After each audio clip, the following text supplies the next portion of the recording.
Alhamdulillah, salam alaikum. Depuis un certain temps, nous tous ici présents avions le cœur, le corps ainsi que l'âme qui réclamait la venue dans cette ville.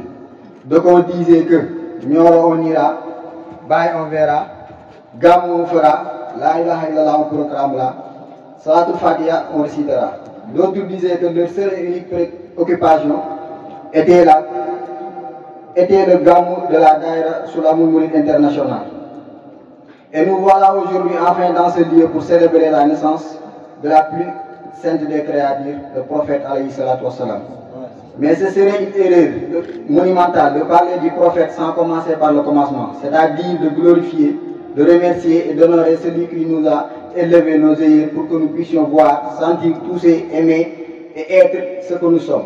Je veux nommer l'érudit, le multidimensionnel, celui qui a épuisé la rigueur intellectuelle, le philosophe, le poète, l'homme sans frontières, l'homme au concept pur et aux voyances claires, l'homme d'ici et d'ailleurs sans doute de partout, le détenteur de la faille de Tidjaniya, le Khalif, sans doute ni amalgame de la tariqa Tidjaniya, le Shah Al-Hadi Ibrahim Niass Baye radiallahu anhu.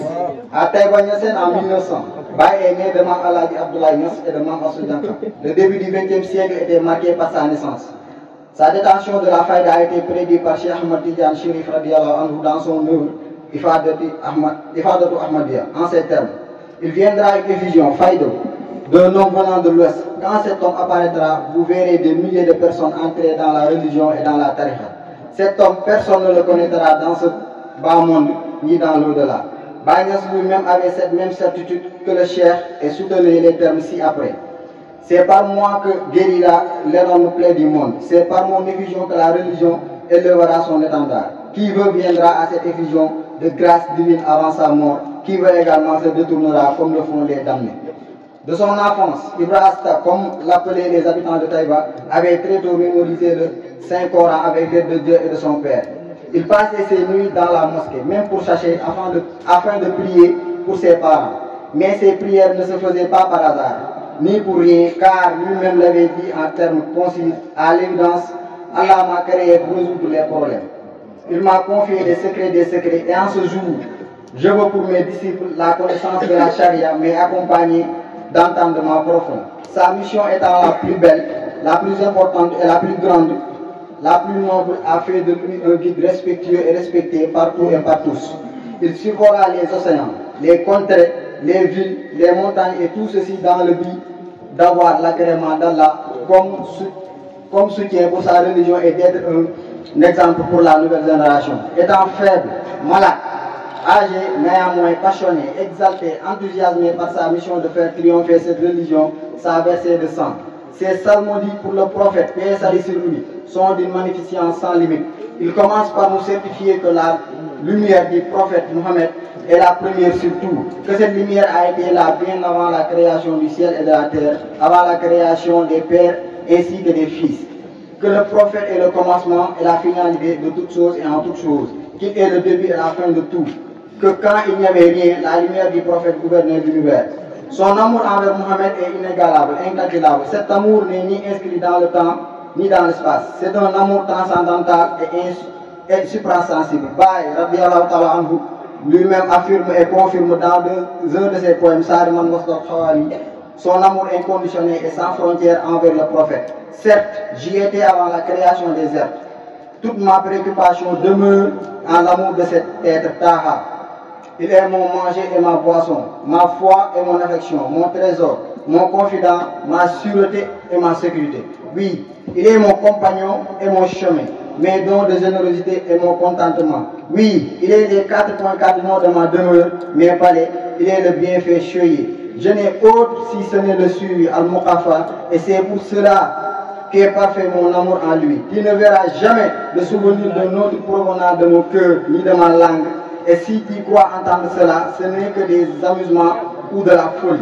Mais louanges destinées à un autre que lui, le prophète, ne seraient que des illusions, des djinns qui sont loués de matin. Il a voyagé partout dans le monde pour étendre la religion musulmane, la tariqa Tidjaniya ainsi que la faille de Tidjaniya. Tous ces voyages étaient dans l'intention d'accomplir le souhait de son Seigneur, car ce dernier nous recommande de poursuivre la sagesse jusqu'en Chine. Il faut arriver à ce lieu, loin de chez lui, laissant ses compagnons et sa famille, parcourant de très longues distances sans jamais se plaindre de fatigue ou d'autres choses, Baye Niass dit, ma marche avait pour but l'enceinte du Seigneur, le Très-Haut, le Majestueux. De Bangkok à Hong Kong, le serviteur ne cessait de lui dédier ses louanges randonnées. Sa patience éprouvée, il quémande tes dons, exauce les souhaits d'un serviteur dont tu es le refuge. Dans toutes les tribus, tu as prodigé des bienfaits, comme chaque vivant, tu as comblé de faveurs. Dans ses enseignements, il recommande une Afrique libre, autonome et indépendante. En un mot, une Afrique aux Africains. Mais cette Afrique africaine ne saurait se réaliser sans sa jeunesse. Cette dernière ne doit non plus être n'importe laquelle. Elle doit être une jeunesse cultivée et douée de caractère noble et d'ambition élevée. Baye Niass lui-même a dit dans un de ses discours lors du Maulid, en avant, certes l'avenir de toute nation repose sur sa jeunesse, mais pas sur n'importe quelle jeunesse. Sur les jeunes cultivés et doués de tempérament noble et d'ambition élevée. Une jeunesse sans culture et sans caractère noble est comme un arbre stérile. Appliquez-vous sérieusement et persévérez dans la quête du savoir. Ne suffisent pas seulement les sciences religieuses, surtout ou traditionnelles, calcul, la langue arabe et ses branches. Joignez-vous à ceux dont la préoccupation s'élève vers la découverte des secrets de l'univers. Ainsi, la jeunesse doit se fixer un objectif, celui d'être submergée par la beauté de Taha qui est le seul envoyé de l'essence divine. Elle ne doit chercher ni l'amour des vanités mondaines, encore moins des délices paradisiaques.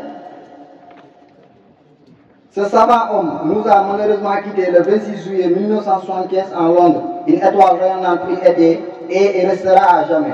Le jour où il nous quitta, même les créatures les plus insensibles étaient tristes et attristées. Sa lumière, sa faïda, sa ville ainsi que son tout brilleront à jamais et notre amour pour lui ne cessera jamais de s'échouer. Nous demandons à Allah Très-Haut qu'il exauce nos vœux et que notre état de béatitude soit durable et en augmentation et qu'Allah nous donne le bonheur dans la foi, dans la station du serviteur et dans la présentation divine sur terre. Qu'Allah nous compte parmi ses bien-aimés, l'élite, qu'il soit notre protecteur dans cette situation. Salam alaikum.